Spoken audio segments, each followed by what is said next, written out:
Chapter 115, There's an Old Scholar in the World Part 1. Atop Go Table Mountain, the burly man who initially had several wine flagons hanging by his waist was barely breathing as he lay in a pool of blood. When that burst of brilliant light soared north over Red Candle Town, the closest cultivator who was part of the secret hunt was the woman who had wantonly enjoyed wine near Pillow Relay Station, the grand elder of the Palace of Eternal Spring. However, it was a shame that she didn't have the time to react. More precisely, her fighting spirit vanished almost as quickly as it appeared. She neither had the time to react nor the ability to stop that burst of brilliant light. In fact, she didn't have the courage to charge forward anyway. It was as simple as this. A layer of dust settled on the woman's Dao heart that had initially been as limpid as a colored glaze. At this moment, she was genuinely drinking to drown her sorrows. The first person who stepped forward to block Arliang was none other than the man who was currently threatening the Mountain Lord, Wei Bo, in Go Table Mountain. He resolutely charged at the burst of brilliant light, after which he was casually slapped to the ground. Wei Bo sighed as he squatted down next to the man and placed his hand on his chest, guarding his heart for him. This prevented the courageous but pitiable man from convulsing to death due to his chaotic aura. An ordinary-looking young man quickly arrived beside Wei Bo, also squatting down as he fed a bright red pill to his subordinate, who was drenched in blood.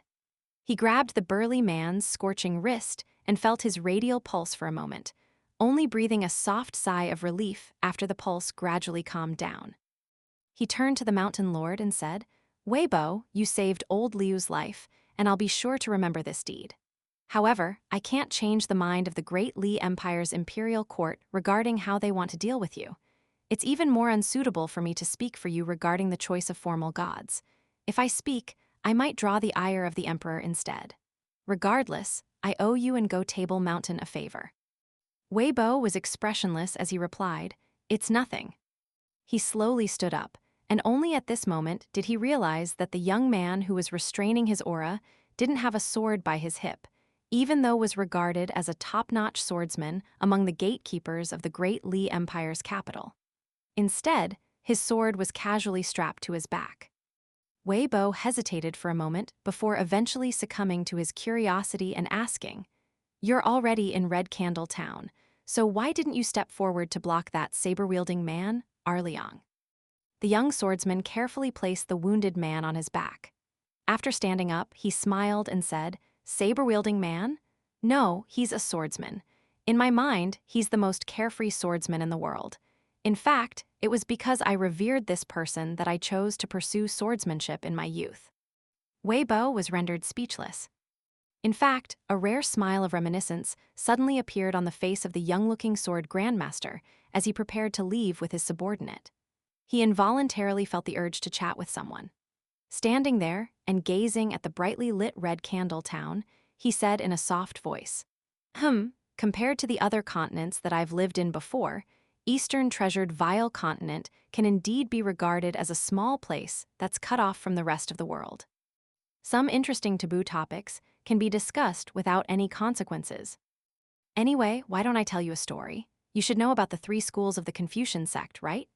Because this person was angry at their treatment of Qi Jingchun's master, he once drew his sword and forcefully charged into 2 of them, causing absolute chaos and commotion. We have to remember that Arliang always lives by his famous words. "None of you are capable, and I, Arliang, only fight against leaders and elders, not weaklings and youths," when he traveled through the continents. However, Arliang surprisingly didn't hold back those 2 times, immediately shattering the bridge of immortality of anyone who dared to reason with him or block his path. Do you know? He didn't show any mercy at all. How many lofty and arrogant individuals of virtue were reduced to nothing more than truly powerless mortals because of this? However, these 2 tragedies are viewed as reverse scales by the Confucians who most strictly abide by etiquette. Thus, no one dares to carelessly mention these matters. Wei Bo gulped nervously as he listened to this. "Senior Arliang is this domineering? Is he a genuine sage?" he asked in a trembling voice. An expression of shared pride spread across the swordsman's face, and he chuckled. Because of his actions, he eventually drew the attention of one of the 3 sages who are honored in the middle 3 positions in the Confucian temple. the sage secretly descended from the sky and stood before Arliang, and it was only after this battle that Arliang decided to relent. No one knows who won, and we simply know that the mighty sage isolated an area of the land. It's rumored that they fought on a Go board, and some people also claim that they fought on a book. In any case, no one knows the details of their battle. It's simply known that Arliang left the Confucian school after that, crossing 2 continents and passing Stalactite Mountain before arriving at the Sword Chi Great Wall of another world. Stalactite Mountain is a hovering island that the Taoist sages personally constructed in this world, and it can also be regarded as a forbidden land for the disciples of Confucianism. Thus, many pieces of information that are destined to stun the world have also been comprehensively cut off. Wei Bo was in a trance, and it was as if he were listening to a heavenly book. Listening to a heavenly book means listening to something incomprehensible due to its complexity or profound nature. There was a famous saying in the world of martial artists: those who don't cultivate don't understand the world of cultivators and immortals. However, there was also a famous saying in the world of cultivators: cultivators we may be, matters beyond the heavens we can't see. Even though the swordsman wanted to continue chatting, with a tummy full of legends still to tell, he eventually decided to wrap things up, saying, "It's not suitable for me to interfere in your matters. However, I'll ask the Palace of Eternal Spring to spare no resources to train that young girl. Of course, that's only if you're not offended by this suggestion." Wei Bo smiled and replied, "I'm not a fool who doesn't know what's good for me. Thank you." The swordsman breathed a sigh of relief. He looked at the deity who was described as extremely troublesome in the secret documents of the Ministry of Rites, and he said with a faint smile, "Then I'll go to the small town and notify her. I'll tell her to pass Go Table Mountain by foot when they return to the capital, and only travel through the air after that." There was a complicated expression on Wei Bo's face, and he sighed before lowering his head and saying, "There's nothing I can repay you with, so I can only say thank you again." The swordsman from another continent asked in a quiet voice, "I never believed the information recorded in the documents in the Ministry of Rites before, but after meeting you, I have no option but to believe them. Wei Bo, you've already delayed forming your godly body for so many years for her sake. Are you still unwilling to let this go?" Wei Bo shook his head and replied, "Since I chose this path, there's no reason for me to abandon it now." The swordsman also shook his head, saying, "I can't understand you." Wei Bo suddenly remembered something, and he asked with a difficult expression, "I made a promise with Senior Arliang, so I plan to take a trip to Dragon Spring County's Downtrodden Mountain in the near future. I'm going to take the Black Python on this mountain with me as well. Even though I'll abide by the regulations of the Ministry of Rites and inform the officials of my plans, I'll still take a quick trip to Downtrodden Mountain even if they reject my request. I hope you can inform Dragon Spring County's county magistrate for me. Is that possible?" "That's not an issue. Don't mention it," the swordsman said with a relaxed smile. "In any case, this is an act of you actively trying to repair your relationship with the Great Li Empire. It's a good thing, so you can be at ease. Even though the Song clan emperors of the Great Li Empire have all been ambitious individuals who appear domineering and overbearing, they're actually fairly easy to talk to if you truly build a relationship with them. Otherwise, Uncle Lewin and I wouldn't have stayed in the Great Li Empire for so many years." Senior Arliang soared toward the north with such vigor and ferocity. Is he looking for trouble with the Great Li Empire? Wei Bo suddenly asked. The swordsman nodded and replied with a bitter smile, "Huge trouble." Wei Bo was stunned. "According to your descriptions, Senior Arliang was already able to rival one of the top 3 Confucian sages before heading to Stalactite Mountain. That being the case, will the Great Li Empire disappear from the face of Eastern treasured vile continents map now that he's going to look for trouble with them?" The swordsman pondered this for a moment before replying honestly, "If it were me, then perhaps the Great Li Empire would truly disappear from the face of the world before it could become the ruler of the continent." There was a strange expression on Wei Bo's face, and it was as if he were saying, "So, this is the true reason why you didn't step forward to stop him. After this battle, the state of the Great Li Empire will revert back to what it was dozens or even 100 years ago." Thus, you're going to pick a better place to cultivate and demonstrate your talent. The swordsman was a genuinely open-minded person, so he paid no heed to the mountain lord projecting his own shortcomings onto him. He shook his head and explained, "It's not like what you think. You have to understand that I'm not Arliang, and I'll never become a swordsman like Arliang in my life. Arliang's principles are always different from other people. It's very strange." The immortal sects that appear powerful and lofty in the eyes of ordinary cultivators all become terrified after they collide with Arliang and learn of his true identity. They think that they'll face his calamitous wrath. However, Arliang almost never causes a big commotion with them. Instead, he simply teaches a lesson before letting them go. Of course, it's rumored that he likes to tease young and beautiful celestial maidens. However, I've never had the opportunity to ask Senior about this, and it's a shame that I'll most likely not have the chance to ask him about it in the future either. The swordsman strained his eyes to peer into the distance. Following a series of loud explosions and brilliant sparks, the part of him that aided the emperor of the Great Li Empire sighed, while the part of him that was a swordsman like Arliang was filled with yearning. There was something that he had never told anyone. That was, Arliang had sought him out in Red Candle Town and asked him some questions. What kind of empire was the Great Li Empire? What kind of emperor was the emperor of the Great Li Empire? And what had Qi Jingchun done in his many years at Mountain Cliff Academy and Jewel's Small World? He wanted to know everything, regardless of how big or small the matter was. The two of them had sat in a most ordinary tavern in Red Candle Town, drinking wine as they chatted. In the end, the extremely excited swordsman had been so focused on answering Arliang's questions that it was only after Arliang's departure that he finally remembered that he hadn't asked him anything. He hadn't asked any of the questions that had been pent up in his mind for countless years. For example, just how mighty was Arliang's swordsmanship? Had he carved any words on the Great Wall that blocked the demon tribe from the other world from attacking them? And were there any beautiful demonesses on the other side who caused his heart to flutter? In the end, the swordsman could only console himself by thinking just how many people in the world had enjoyed wine and chatted with Arliang before. The renowned swordsman felt quite happy when he thought of this. He turned around and was just about to leave, but Wei Bo suddenly chortled heartily and said, "Then I, Wei Bo, managed to survive even after facing an attack from Senior Arliang's bamboo saber. Can this be regarded as an amazing feat? I don't care whether Senior Arliang was holding back or not. No, we definitely have to find some time to share a drink as soon as we get the chance. That way, I can tell you all the details of the situation." That was truly a soul-stirring battle, with more than several hundred attacks exchanged between us. The swordsman humphed coldly and immediately soared into the sky with a loud rumble.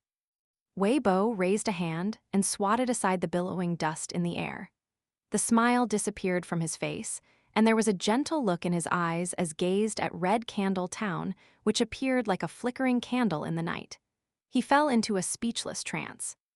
Once the formal god of the northern mountain of divine water nation, he gazed at the small town in the distance just like that.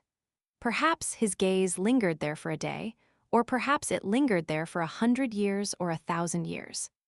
He looked at her being born next to the inlet of rushing tranquil river again and again, maturing into a beautiful woman and eventually succumbing to old age time and time again.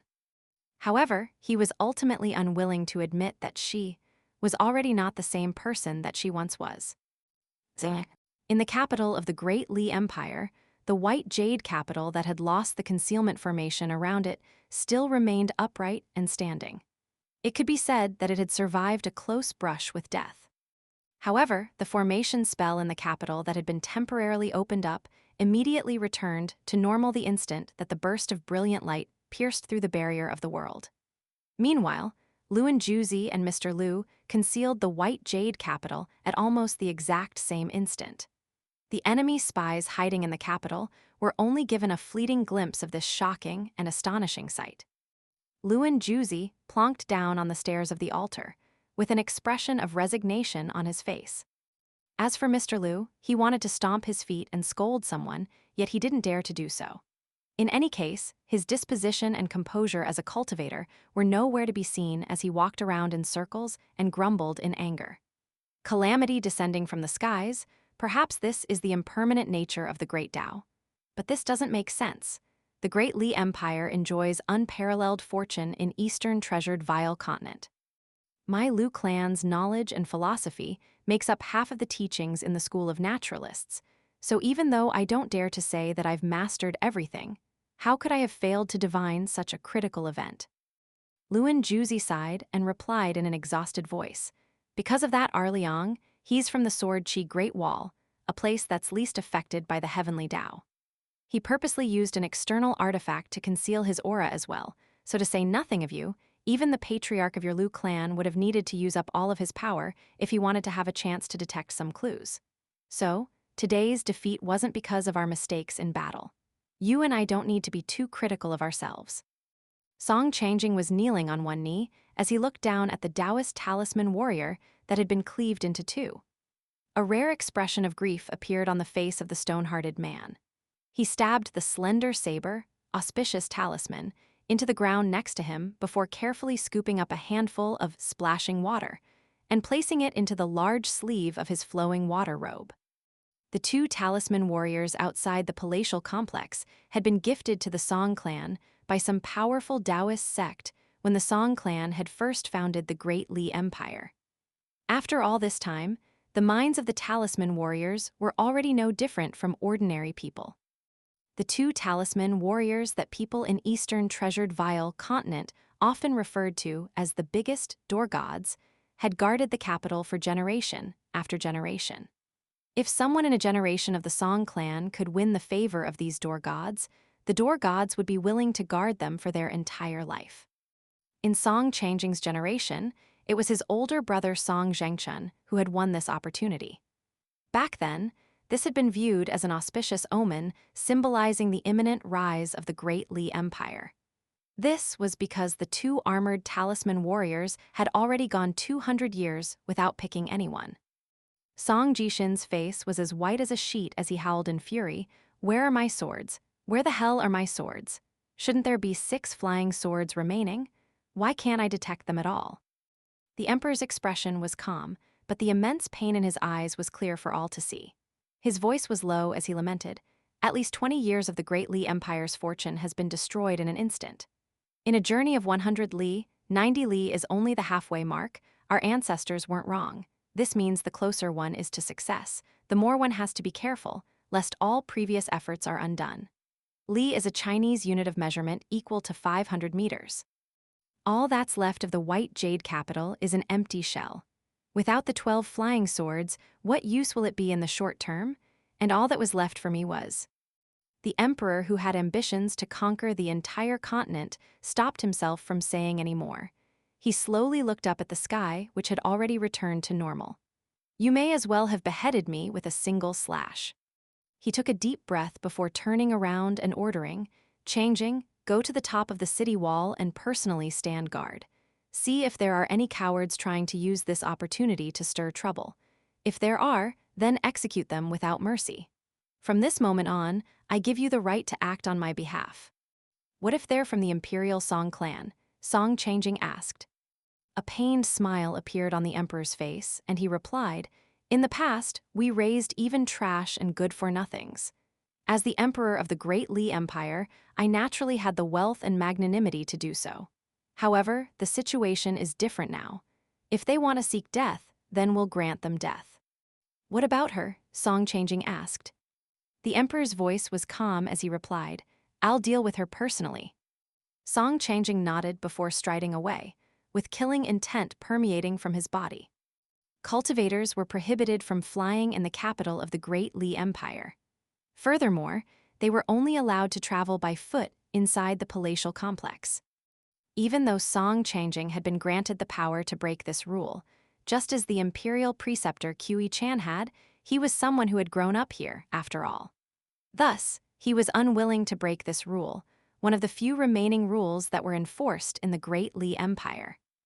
The emperor walked over to the steps of the altar and sat down next to Luan Juzi, someone who didn't live up to his name as the leading figure of Moism.